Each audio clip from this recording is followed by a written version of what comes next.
নমস্কার, অ্যাস্ট্রো জিজ্ঞাসার পক্ষ থেকে সবাইকে শুভেচ্ছা জানাই।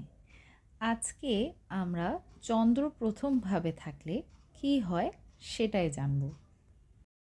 চন্দ্র প্রথমভাবে থাকা মানে চন্দ্রের বৈশিষ্ট্য লগ্নের বৈশিষ্ট্যের সাথে মিশে যাওয়া, মানে মানুষের মাঝে চন্দ্রের বৈশিষ্ট্য চলে আসা। চন্দ্র প্রথমভাবে থাকলে ব্যক্তি আবেগপ্রবণ, সহানুভূতিশীল, সংবেদনশীল হয়। জাতকের মন অস্থির হয়, মনোভাব প্রায়ই বদলে যেতে পারে। মোট কথা অস্থির টাইপের মানুষ হয়। এরা উদার, সাহায্যপ্রবণ, পরিবারের সাথে শক্ত সংযোগ থাকে। এরা মানসিক চাপ ও ঘুমের সমস্যায় ভোগে। সৃজনশীল কাজে উন্নতি করে, আবেগ নিয়ন্ত্রণে রাখতে হবে।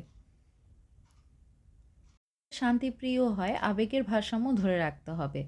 মধুর স্বভাব ধরে রাখার জন্য ধ্যান ও যোগ অনুশীলন করতে হবে। শান্ত পরিবেশে থাকার চেষ্টা করা লাগবে। চন্দ্র প্রথমভাবে থাকলে মনোকেন্দ্রিক শক্তি, আবেগের প্রকাশ ব্যক্তিজীবনে প্রধান ভূমিকা পালন করে।